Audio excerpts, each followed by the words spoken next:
Magandang hapon po at narito na ang resulta na ating 5 PM Lotto results today. Ngayong araw ng Sabado, January 10, 2026. At para po sa draw natin ngayon ay ang 3D Lotto at ang 2D Lotto. At para po sa Lotto More updates, pa-subscribe na lang din po ako sa aking channel at pahit na din ng notification bell. And for 2D Lotto, 5 PM draw January 10, 2026, araw po ng Sabado, 25 and 17 in exact order.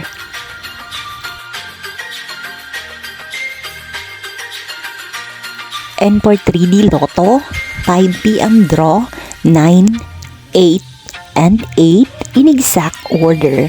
Maraming salamat po sa inyong panonood.